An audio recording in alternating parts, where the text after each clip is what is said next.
July 23, 1944.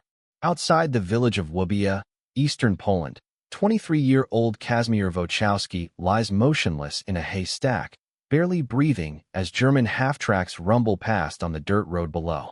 His left hand grips a captured Wehrmacht field telephone. His right hand scribbles notes in a water-stained notebook balanced on his knee. Through a gap in the hay, he watches SS Oberbannführer Klaus Reinhardt's staff car stop 40 meters away. Reinhardt exits the vehicle, unfolds a map on the hood, and begins issuing orders to his officers. Cass can't hear the words from this distance, but he doesn't need to. The field telephone in his hand, connected via a wire he spliced into the German communications line 3 nights ago, is feeding him every word spoken through the German command network in this sector. 4th Panzer Army reports Soviet breakthrough at Kovel. A voice crackles through the receiver. All available armor to redirect north immediately.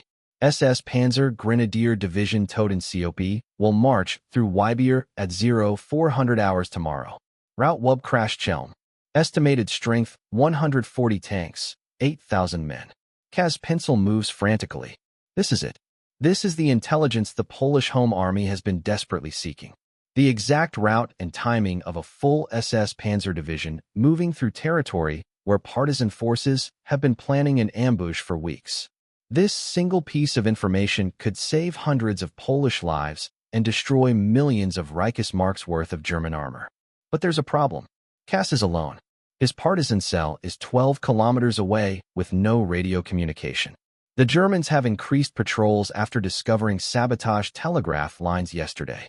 And in approximately 90 seconds, a Wehrmacht communications team is going to conduct a routine line check that will reveal Cass's wiretap. He knows this because he's been listening to their schedule all morning. What Cass doesn't know, what he cannot possibly predict, as he lies in a haystack with German armor passing meters below him, is that his improvised wiretapping method, created using nothing but scavenged telephone equipment and techniques he learned working for the Polish Postal Service before the war, is about to intercept the most detailed German troop movement in partisan intelligence history. The information he's gathering right now will enable the largest successful partisan ambush of the Eastern Front, destroying 23 German tanks and killing over 400 SS troops. But first, he has to survive the next 2 minutes. The concept of wiretapping military communications is as old as the telegraph itself. During the American Civil War, both Union and Confederate forces tapped enemy telegraph lines. In World War I, line tapping became standard intelligence practice. But by 1944, the Germans have sophisticated communications security. They use encrypted radio for important traffic. They employ field telephones with scramblers for tactical communications. They conduct regular line checks to detect unauthorized connections. Against this level of security, partisan wiretapping is supposed to be impossible. The Polish Home Army, Armia Krajowa, has been fighting a guerrilla war against German occupation since 1939. By mid-1944, they've become experts in sabotage, ambush, and intelligence gathering. But intercepting real-time German communications, that's beyond their capabilities. Or so everyone believes. The German field telephone network in occupied Poland is extensive. Thousands of kilometers of wire connecting every Wehrmacht unit, every SS garrison, every Gestapo office. The Germans run these lines along roads, through forests, across fields. They're vulnerable, which is why the Germans protect them obsessively. Each communications line has a dedicated security team that conducts regular checks. They send test signals through the line and measure resistance. Any unauthorized connection changes the electrical resistance, revealing the tap immediately. Once detected, German reaction is swift. Communications teams isolate the compromised section. Security forces sweep the area. Anyone found near a tapped line is shot on sight. The Polish partisans have tried wiretapping dozens of times. Every attempt ends the same way. Detection within hours. Dead partisans and Germans switching to radio communications in that sector. By June 1944, Home Army intelligence has largely given up on wiretapping as a viable source of information. Then Kazimierz Wojciechowski suggests an idea so simple, so obvious that experienced intelligence officers initially dismiss it as naive. What if we don't tap the line permanently? What if we only connect during active communications and disconnect before line checks? Cass isn't an intelligence officer. He's a former postal worker from Lublin who joined the Home Army in 1942 after his brother was executed by the SS. His military training consists of 6 weeks learning to use a rifle and make Molotov cocktails. His rank is private. He has no formal education beyond primary school, but he spent 3 years working for the Polish post office, installing and maintaining telephone lines. He knows how telephone networks function. He knows how resistance checks work, and he knows something the intelligence officers don't know. There's a predictable pattern to German line security checks. May 15, 1944. Home Army safe house near Lublin. Cass presents his idea to Captain Stefan Kowalski, commander of the local partisan cell. Kowalski is a former Polish army officer, university-educated, trained in conventional military tactics. He's skeptical. Private Wojciechowski, we've attempted wiretapping operations 17 times in this sector alone. Every single attempt was detected within hours. Because they left the connection attached, sir. Cass replies, the Germans detect taps by measuring line resistance. But they only conduct these checks at specific times. I've been monitoring their schedule. They check lines at 0600, 1200, and 1800 hours daily. Between checks, the line is unmonitored. Kowalski frowns. You've been monitoring their schedule. How? I watch them, sir. The communications teams drive the same routes at the same times every day. They're predictable. Even if your timing is accurate, connecting and disconnecting repeatedly would require someone to remain at the tap site for hours. That level of exposure is unacceptable. Not if the tap site is concealed well enough, sir. The Germans don't search areas they consider secure. If we position someone in a location they've already swept and dismissed, we could maintain position for days. Another officer interjects. And what location would that be? The Germans sweep everything within sight of their communications lines. Cass pulls out a hand-drawn map. There's a section of line running past WWII where the Germans stored hay bales last month. They searched the area thoroughly before storing the hay. Now they consider it secure. If we position someone inside one of the haystacks with a portable tap setup, they could intercept communications whenever German units are active, then disconnect before scheduled line checks. The room is silent. Finally, Kowalski speaks. That's insane. You're proposing to hide inside a haystack 30m from a German supply route, connecting and disconnecting a wiretap multiple times per day for an indefinite period. Yes, sir. You'll be exposed alone with no support. If you're discovered, we can't extract you. I understand, sir. The Germans will execute you immediately. Yes, sir. Kowalski studies Cass for a long moment. Why are you volunteering for this? Because it will work, sir. And because we need to know where the Germans are moving their armor. The Soviet offensive is coming. If we can provide the Red Army with German troop movements, we save Polish lives. Kowalski looks at the other officers. No one speaks. Finally, he turns back to Cass. You have 1 week to prove the concept. If you're detected, if you compromise the cell, I will personally ensure you face a court-martial, assuming you survive. Cass salutes. Understood, sir. That night, Cass begins preparing equipment. He'll need a Wehrmacht field telephone captured from a dead German radio operator 3 months earlier. 50 of thin copper wire scavenged from abandoned buildings. A pair of wire cutters and electrical tape. A notebook and 3 pencils. A canteen, some dried bread, and a 9mm Vis pistol with 1 magazine. Everything has to fit inside a canvas bag small enough to conceal inside a haystack. Every item must be silent. Metal components are wrapped in cloth to prevent rattling. The telephone's bell mechanism is disabled to eliminate any sound during operation. The technical challenge is creating a connection that introduces minimal resistance change. Standard wiretapping involves cutting the German line and inserting your equipment in series. This creates a measurable resistance increase that German line checks detect immediately. Cass's solution is elegant in its simplicity. Instead of cutting the line, he'll create a parallel connection using spring-loaded alligator clips that touch the wire without cutting it. The connection will add minimal resistance, potentially low enough to fall within normal variation that German equipment might attribute to temperature changes or line degradation. Potentially, Cass doesn't actually know if this will work. He's basing everything on his understanding of telephone systems and some calculations done with a borrowed electrical manual.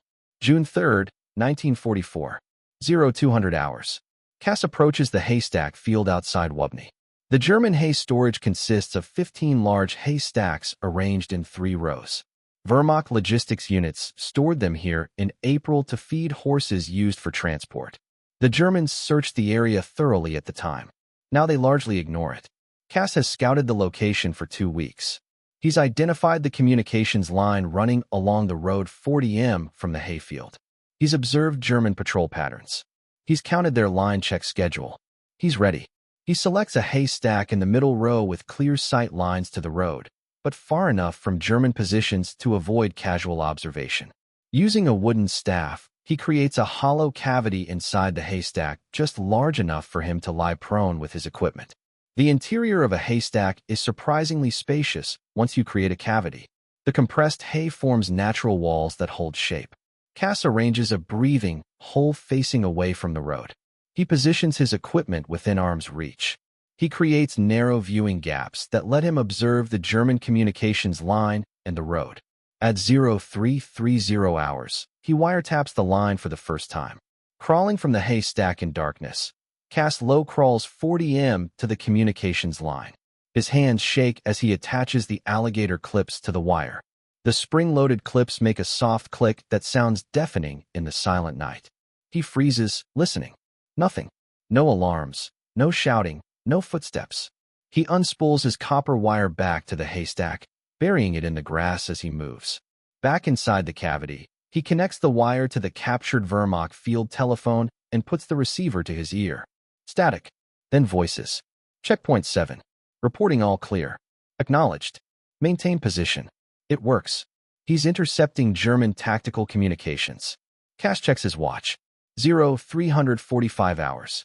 The next line check is scheduled for 0600. He has 2 hours and 15 minutes to listen before he needs to disconnect. Over those 2 hours, he intercepts routine traffic checkpoint reports, supply requests, nothing critical.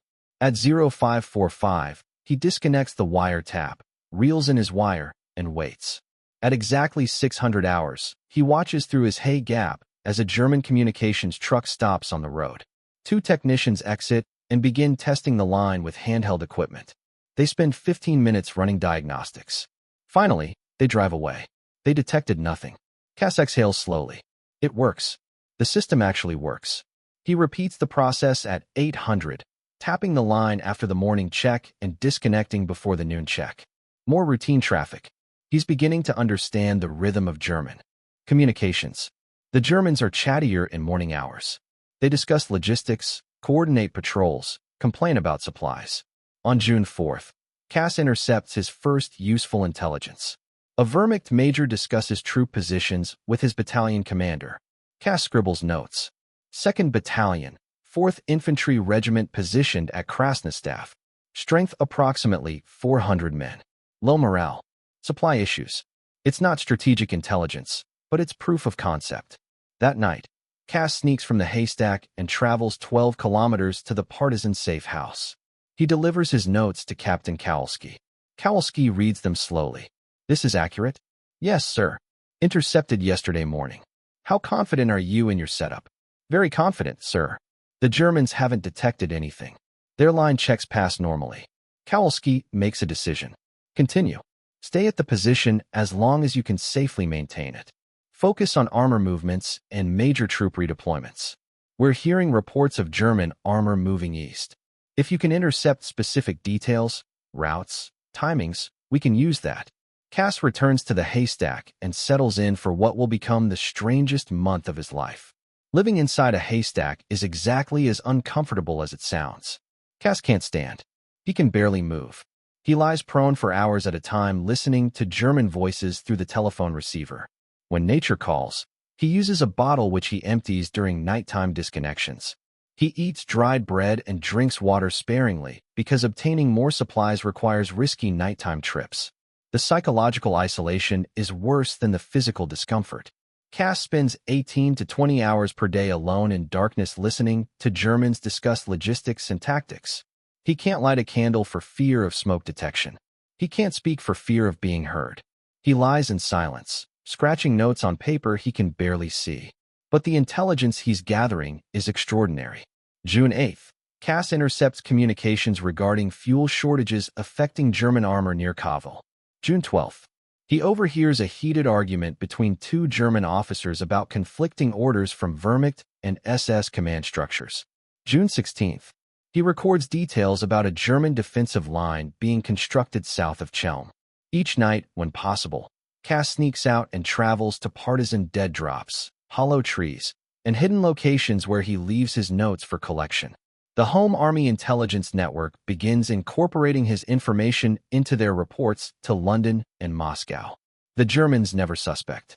From their perspective, their communications are secure. They use field telephones precisely because telephone tapping requires physical line access, and they control all territory near their lines. Their regular resistance checks detect no anomalies. The HAYSTACK field was thoroughly searched months ago. There's no reason to search it again. This is the genius of Kaz's operation. He's exploiting the Germans' own thoroughness against them. Because they already searched the area, they assume it's secure because their line checks pass normally. They assume the line is untapped. Kaz exists in a blind spot created by German security procedures. July 15, 1944. The Soviet summer offensive, Operation Bracken, has been underway for 3 weeks. German forces are collapsing across the Eastern Front. The Wehrmacht is conducting desperate redeployments, pulling units from quiet sectors to plug gaps in the line. This creates chaos in German communications. Units are moving constantly. Orders are changing hourly. The field telephone network is buzzing with frantic traffic as German officers try to coordinate retreats and counterattacks. For Kaz, it's an intelligence goldmine. July 17th, he intercepts orders redirecting the 16th Panzer Division north toward Brest. July 19th, he overhears a Luftwaffe liaison officer complaining about lack of air support for retreating ground units. July 21st, he records a heated exchange between a Wehrmacht colonel and an SS officer about conflicting evacuation priorities. Then comes July 23rd. At 0830 hours, Cass connects his wiretap for the morning session. Within minutes, he hears something different. The voice on the line belongs to someone senior. The tone is clipped, urgent, professional. This isn't routine checkpoint chatter. This is operational planning. SS Panzer Grenadier Division Totenkopf will execute immediate redeployment north, the voice says. Current position Raverusa. New position north of Chelm. Route of march Wubny, Krasnostav Chelm. Departure time 0400 hours tomorrow, July 24th. Estimated time of arrival. Chelm 600 hours, July 24th. Cass's hand freezes mid-note. Toten Division. That's a full SS Panzer division, one of the most powerful armored formations in the Wehrmacht. The voice continues. Formation strength 142 tanks, including 31 Tigers, 42 Panthers, 69 Panzer CEOs. Infantry complement 8,200 men. Artillery support 24 self-propelled guns. The division will march in column formation along the designated route. Local security forces are responsible for ensuring road clearance. Cass writes frantically, this is beyond anything he's intercepted before. He has exact numbers, exact timing, exact routes. This is operational intelligence at the highest level. The transmission continues for another 10 minutes with additional details. Fuel requirements, ammunition loads, expected Soviet positions, radio frequencies for coordination. It's a complete operational order being transmitted over what the Germans believe is a secure line. When the transmission ends, Cass stares at his notes. His hands are shaking. This information is incendiary. A full panzer division moving through a narrow route at a predictable time. If the Home Army can coordinate with Soviet forces or stage their own ambush, they could destroy or seriously damage one of Germany's elite formations. But there's a problem. Today is July 23rd. The Germans march at 0400 tomorrow. That gives Cass roughly 19 hours to deliver this intelligence to his commanders and for them to organize a response. 19 hours. Not enough time for the careful dead drop procedure he's been using. He needs to deliver this information directly immediately, which means abandoning his position, crossing 12 kilometers of German-controlled territory in daylight, and risking exposure of the entire operation. Cass checks his watch. 0920 hours. He disconnects the wiretap and considers his options. If he leaves now, he might reach the Partisan's safe house by early afternoon. That gives Captain Kowalski several hours to coordinate a response, but it also means the Germans might discover him during his cross-country movement. If he waits until dark, his travel will be safer, but he'll only reach the safe house around midnight. That leaves perhaps 4 hours to plan and execute an ambush before the Panzer column arrives. Probably not enough time. The choice is clear. Risk immediate travel for a better chance of successful action. At 0945 hours, Cass crawls from the haystack for the last time. He disconnects his wiretap completely, coils his wire, and packs his equipment. He takes one long look at the haystack that's been his home for 6 weeks. Somehow he's going to miss this uncomfortable, lonely, miserable hole in the hay. Then he moves. Crossing German-occupied territory in daylight requires a different set of skills than partisan warfare or intelligence gathering. Cass isn't a scout. He's not trained for this. His survival depends on moving slowly, observing carefully, and avoiding any contact whatsoever. He uses drainage ditches when possible. When forced into open ground, he moves during moments when German attention is elsewhere, timing his movement to coincide with vehicle traffic that might mask sound. He crawls through grain fields, follows tree lines, wades through a stream to avoid a German checkpoint. The 12 kilometers take 5 hours. By 1500 hours, he's approaching the Partisan's safe house, a barn on the outskirts of a village that appears abandoned, but secretly houses home army operations. He gives the recognition signal, a specific pattern of stone throws against the barn wall. A door cracks open. A partisan guard stares at him. Kaz, what are you doing here? You're supposed to be at the haystack. I have time-sensitive intelligence. I need to see Captain Kowalski immediately. Inside the barn, Kowalski is meeting with other partisan leaders. They're planning a sabotage operation against a German fuel depot. Kaz's arrival interrupts the meeting. Private Wojciechowski. Kowalski's tone is sharp. You're supposed to be maintaining your observation position. Why are you here? Kaz hands him the notebook. Sir, I intercepted a complete operational order for SS Panzer Grenadier Division Totenkopf. They're moving 142 tanks through WWII tomorrow morning at 0400. I have exact routes, exact timings, exact strength numbers. The room goes silent. Kowalski reads the notes. He reads them again. He looks up at Cass. This intelligence is confirmed. Yes, sir. Intercepted this morning from what sounded like a senior staff officer. The transmission was detailed and specific. One of the other partisan officers, Major Andrei Novak, leans forward. Totenov Division, the SS formation that massacred civilians at Kharkov. The same. Kowalski confirms. If this intelligence is accurate, we have roughly 12 hours to act. Act how? Another officer asks. We're partisans, not an armored division. We can't stand against 142 tanks in open combat. No, Kowalski agrees. But we don't need to fight them in open combat. They're moving in column formation along a predictable route. What we can do is coordinate with Soviet forces or stage an ambush at a choke point. Major Noakes studies a map on the table. The route passes through a forested section between WWII and Krasnostav. The road narrows there. If we could block the head of the column and the rear simultaneously, we'd trap them in the killing zone. We'd need significant firepower, more than we have available. What about the Soviet 8th Guards Army? Another officer suggests they're operating near Kovel. If we can get this intelligence to them, they could position forces to intercept. Kowalski shakes his head. Our radio contact with Soviet command is irregular at best. By the time we transmit this information, verify it, and coordinate a response, the Germans will have already passed through. Then we act independently. Major Noakes says, we gather every partisan unit within range. We hit them in the forest section. We won't destroy the entire division, but we can inflict serious damage and delay their march. The officers begin debating tactics, force allocation, timing. Cass stands quietly in the corner, watching his intelligence transform into operational planning. Within 30 minutes, they've developed a plan. Messengers will carry orders to 3 nearby partisan cells. 140 fighters total. The partisans will position themselves along a 2-kilometer stretch of forested road.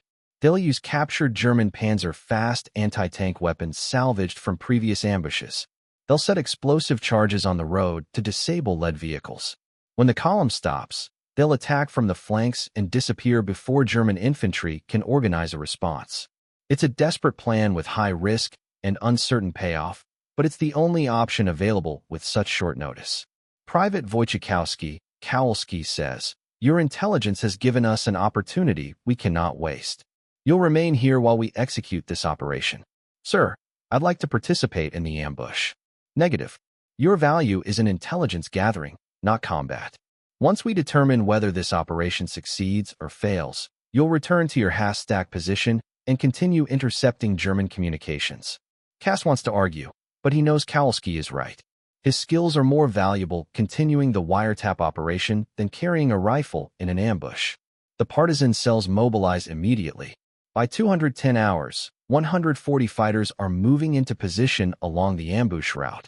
They carry Panzer launchers, machine guns, and explosive charges. They dig shallow fighting positions in the terrain. They test sight lines and escape routes. Captain Kowalski positions himself on a ridge overlooking the kill zone with a pair of binoculars. Major Noak commands the northern group. Lieutenant Powell commands the southern group. The plan is to let the first 10 vehicles pass, then destroy the 11th vehicle with explosives. This will block the road and trap the lead elements. Simultaneously, Partisans will destroy vehicles at the rear of the column, trapping the entire formation in the forest. July 24, 1944. 0355 hours. The Partisan fighters lie in their positions listening. The forest is silent except for wind in the trees and distant artillery fire from the Soviet offensive to the east. Then they hear it. The rumble of diesel engines. The clank of tank treads on dirt road. The SS Panzer Grenadier Division Totenkopf is approaching exactly on schedule. At 0403 hours, the lead elements enter the kill zone. Kowalski watches through binoculars as German tanks roll past his position. Tiger tanks, massive and intimidating even from a distance. Panthers with their sloped armor and long 75mm guns.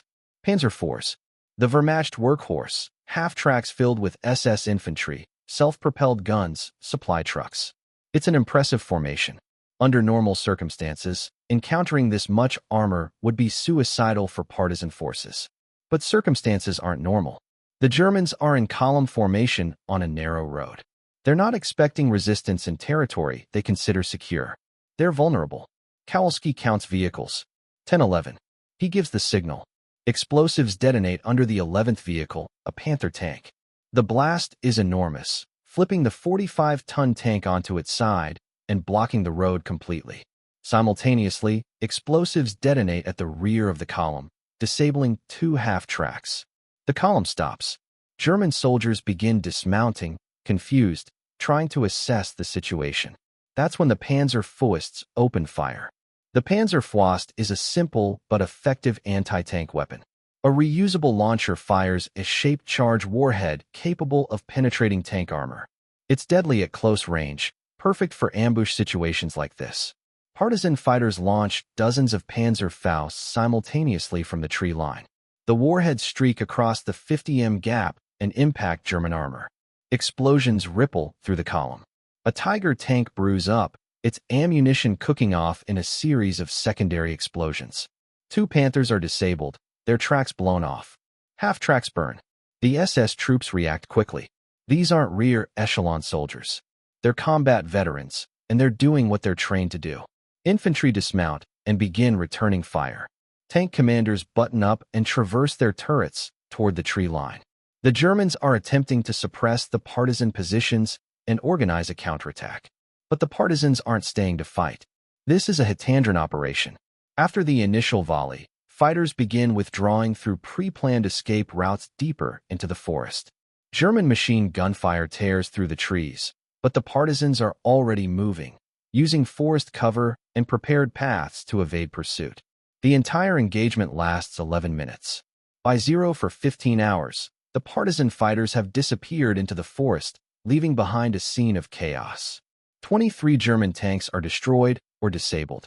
6 self-propelled guns are burning. 14 half-tracks are wrecked. The road is blocked by destroyed vehicles for nearly a kilometer. But more importantly, the column is stopped. The SS Panzer Grenadier Division Totenkopf cannot continue its march north until the road is cleared, damaged vehicles are recovered, and security is established. What should have been a straightforward road march has turned into a disaster. German casualties are significant.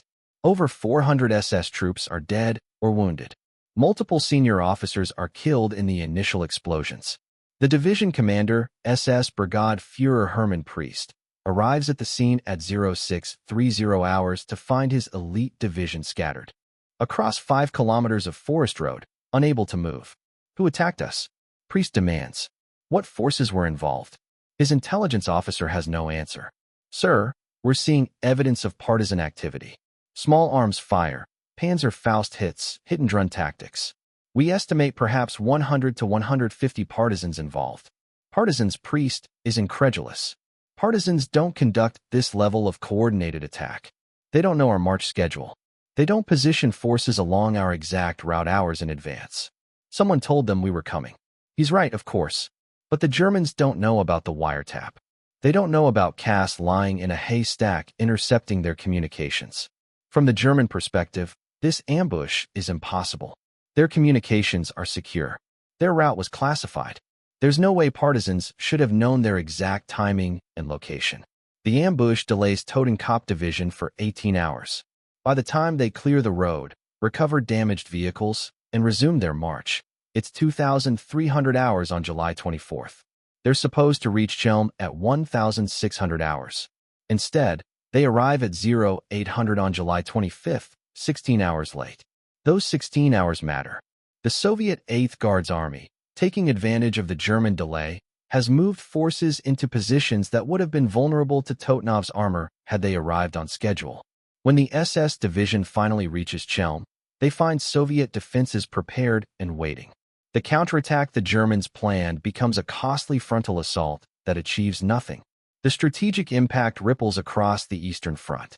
Toten Division's failure to arrive on schedule contributes to the collapse of the German defensive line in the sector.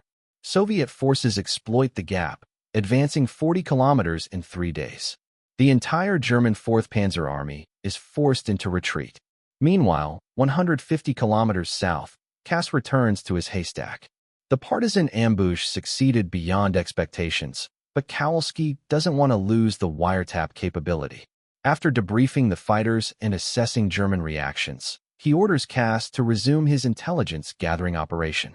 The Germans don't know how we obtained their march schedule. Kowalski tells Cass on July 26th. They're investigating, but they're looking for radio interception or infiltrated agents. They haven't considered a physical wiretap because their line checks still pass normally. You can continue the operation. Cass returns to the haystack on July 27th. The German communications line is still there, still active. He reconnects his wiretap and settles back into his cramped observation position. Over the next 4 weeks, Cass intercepts dozens of additional transmissions. He learns about German defensive positions around Lublin. He overhears arguments between Wehrmacht and SS commanders about tactical priorities. He records details about supply shortages, ammunition reserves, and morale problems. The intelligence flowing from his wiretap becomes one of the Home Army's most valuable sources. Reports based on CAS intercepts are transmitted to London and passed to Soviet command. They inform partisan operations, help coordinate ambushes, and provide strategic warnings about German movements. But the operation can't last forever. August 22, 1944. Soviet forces are closing on Lublin. German units are conducting rapid withdrawals. The communications line Cass has been tapping is scheduled for abandonment as German forces pull back to new defensive positions. Captain Kowalski sends a messenger to the haystack. Extract immediately. German withdrawal will expose your position within 48 hours. On August 23rd, Cass disconnects his wiretap for the final time.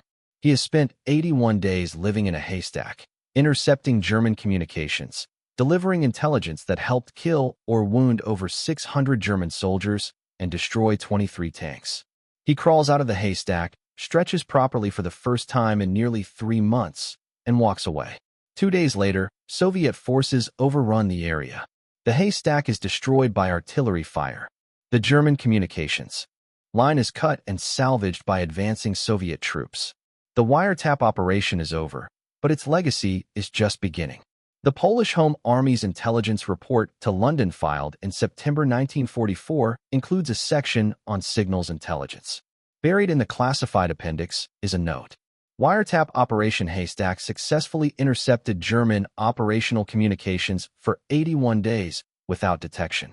Intelligence gathered contributed to successful partisan ambush of SS Panzer Grenadier Division Toten on 24 July 1944, resulting in significant enemy casualties and disruption of German tactical operations. The report doesn't mention Cass by name. It doesn't describe his methods. It's a dry bureaucratic summary that strips away the human element. But British intelligence analysts notice. The idea of long-term wiretapping operations against German field telephone networks is intriguing. Could this technique be replicated elsewhere? In October 1944, British Special Operations Executive begins training operatives in telephone line tapping using techniques based on Polish partisan reports. They develop portable tapping kits similar to what Cass improvised. They teach timing and disconnection procedures to minimize detection risk. Similar operations begin appearing in France, Italy, and the Netherlands. Resistance fighters tap German communications lines, gather intelligence, and disappear before detection. The success rate is never as high as Cass's operation. Most wiretaps are detected within days, but the concept proves viable. After the war, telephone wiretapping becomes a standard intelligence technique. The CIA, KGB, and other intelligence agencies develop sophisticated methods for intercepting communications without detection. Modern digital wiretapping traces its conceptual lineage back to these primitive World War II operations. But what happened to Cass? He survives the war. In September 1944, as Soviet forces occupy eastern Poland, many Home Army members are arrested by Soviet and KVD forces. Stalin views the Polish Home Army as a threat to Soviet control of Poland. Thousands of Home Army fighters are imprisoned, executed, or deported to gulags. Cass narrowly avoids arrest. He removes his partisan insignia, claims to be a refugee, and blends into the civilian population. He makes his way west, eventually reaching the British.